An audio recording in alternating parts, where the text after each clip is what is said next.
I like to, when I wear my hair because of my length, I like to just do a part on the side and kind of have it like, open. So wherever you start your twist at, like let's say for example, I'm gonna start my twist here and end it down here. It's gonna stretch the top part of it. So it'll give the illusion that this is longer, and then the way I stop it will be shorter. So it'll create a more longer shape in the top and kind of crop them, so more like a taper. So it's a good way to like kind of cheat if you're in that in-between stage like me, with growing out your hair, or if this is the way you prefer to have your hair like that. It's really good if you want to just feel like getting a cut or reshape. It's a good way to kind of camouflage until you can make it in to get your next cut. So I'm taking my glasses off because the glare I need to see. I am farsighted. So using some mousse. Typically I'll have it listed in the description which mousses and foams that I like. But so you don't want your section to be super wide. So how the width of your section too will determine how big your curl is. I like a medium to smaller type curl, so that's why the size of my panel and section is the size that in the width that it is. You also don't want to make your twist like start off skinny and end up wide, and opposite of that. You want to kind of make sure it's consistent and how you feel. Even if you can't see, let's say let's get to the back of the head, even if you can't see, you should be able to go by feel of how the hair feels. So this feels my thickness and density within my subsection feels consistent from the top to the bottom. You should want that if you want a consistent curl and an even all around look for your definition. So I'm gonna just comb my mousse through. I see the little short piece. So I had some faux locks and I cut my own hair. So it's short right there. So I'll be just like y'all, making mistakes. It's alright. It's gonna be wrong though. So I comb my phone through. So I normally split the top part up like that. And I make another split. So start with two. Just like you would with an individual twist. So I'm gonna take my middle finger and grab and rotate it forward. So I'm right-handed. So sometimes too, depending on if you're right or left-handed, will determine which way you twist feels more comfortable. It's not a right or wrong way. You just go with whatever is more comfortable for you. I'm right-handed, so I'm probably always twist forward. So I have my two pieces. And so as I'm bringing this over, I'm taking my thumb and my index. I'm kind of like a sliding motion to grab that extra hair underneath. So I'm going to slide it through, twist it around, and bring it under. Slide through. So the slide through part is really important as well, because sometimes people twist outs from flat twist be so frizzy because they don't take the time to comb through before they start twisting, but also they don't separate between each rotation. So I know it got foam on it, but you see that's like a pretty neat twist. And then you just wanna twist all the way down. So you should be able to see each, part. It's very essential because when you take it out, all you need to do is just literally pull down the separated portions, and your curls will just come in and fall into place.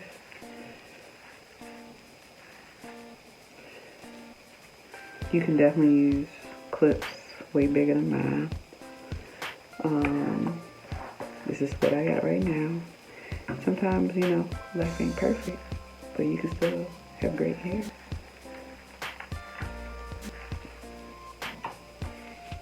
I'm gonna grab me another clip. It do get messy. Foam, it'll get everywhere or whatever. So you always want to clip that opposite hair out the way so you have a clean feel. So once again, taking my subsection, and we're going to start combing. You can also use your brush with the best detangler brush to do that part too. I just don't have mine with me. But like I said, my hair was already detangled, so it'll be easy. If your hair's already detangled, it'll be a breeze, regardless of whatever detangling tool you use. Split that top. So I'm splitting again from the top this way. So I have two individual pieces. Twisting it around like that from the twist. Taking those two fingers and sliding through. Twisting down. Slide through. So I'm taking the opposite hand and pulling that from around and going under. Twisting under. And down. And down. Now your parts do not have to be perfect. Nobody is going to see this, or it's not like you're about to leave this in forever. It's not that big of a deal. It's like your subsections, you know, are crooked or whatever. Like I said, as long as your density and the thickness of your subsection is consistent from the top to the bottom, that's all that matters. Perfect. Boom.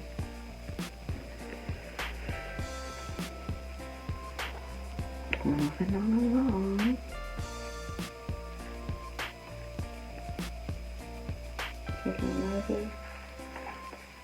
So my goal for y'all is to teach y'all to go by feel, because you're not going to be able to see everything. And it's okay. You don't have to be able to see in the back of your head, because, like I said, it's just a style you're going to take out.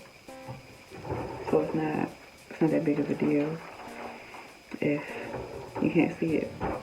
But you can feel that, okay, I just did this twist. I have to go back here and do another twist. And it feels consistent. Comb through.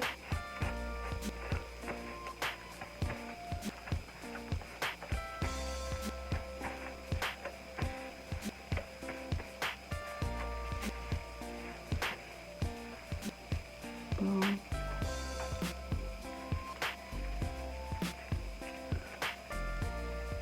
Take it from the top.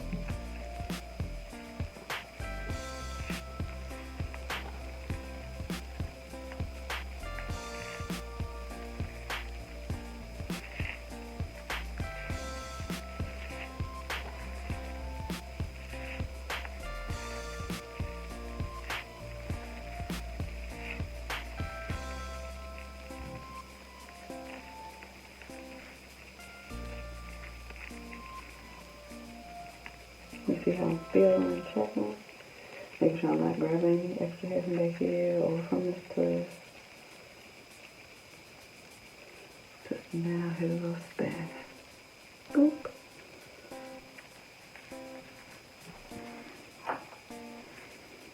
So sometimes when I get that far back, I'll start on the opposite and go around and meet my hair, meet my other twist.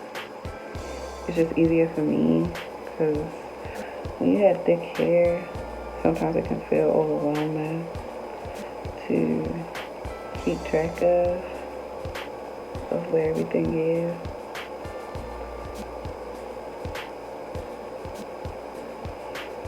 So it's easier for me. If you can continue to go around, keep doing it. Now, when I do like clients, I go all the way around because I can see.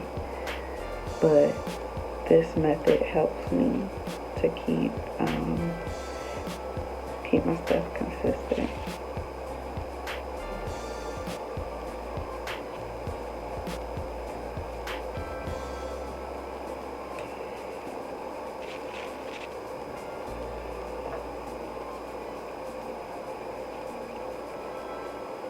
Okay. Put my phone.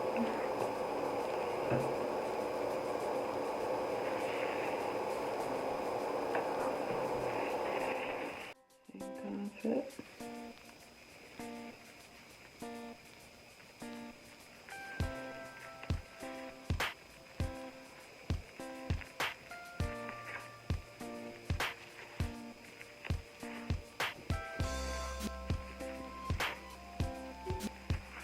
Like I say, there's no right or wrong direction to twisting.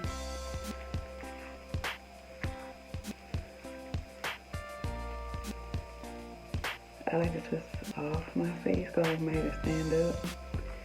So I like to twist off of it, and it's more comfortable for me. But some people may want to twist forward, but in that case you gotta bring your arms, you know, all the way over here and do that. So sometimes my hair is this thick, like for example, if I were to start this twist from here and go all the way down, I can feel, how many times have you seen people twist that start off really slim and then get really, really thick and wide, and then you take it down, the widest part don't have any definition or didn't last that long. That's where I do, or the reason why I do layers to my twist. I know that I have thick hair. Some of you watching this may have thick hair and may need to do this. If not, if your hair isn't as thick as mine, or, you know, kind of on the fine side, you can go ahead and just brush your twist all the way down. But for me, the way my hair is set up, and a lot of y'all set up, our hair be thick. So because of that, and I want, my desire is to have a consistent curl all around my head. So I'm gonna do a layer. So sometimes I don't do them all in my whole head, but just like a little section of it, I'll do a layer. So like just this part above my ear on the side, because because of this side part over here, I have to bring more hair to the left of my head. So because of that, it'll be thicker around my ear, but I want it to be nice and defined, just like this side. So I'm gonna take a layer out, like a nice little section behind my ear. I'm just go by feel, don't gotta be perfect. Just go by feel. Clip that up. And we're gonna do about 2-3 twists right there. Pump directly into my root. That's crucial. That's very crucial to do.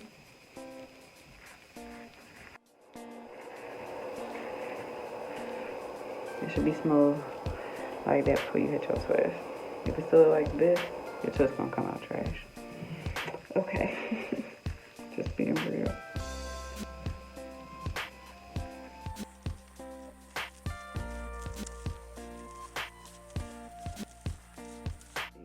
Put this twist all the way down. You see how much hair that is right there? That's a full twist. That would have been too chunky, and we'd have been upset.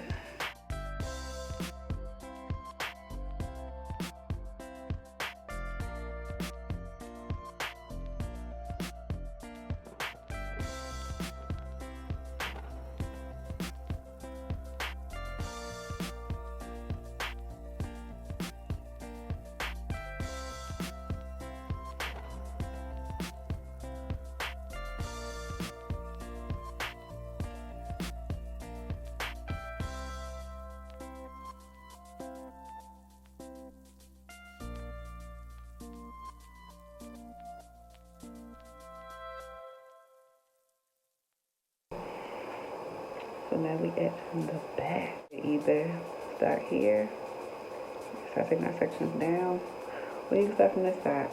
Really up to you. I'm probably gonna start from over here. So I'm gonna still start from the top part.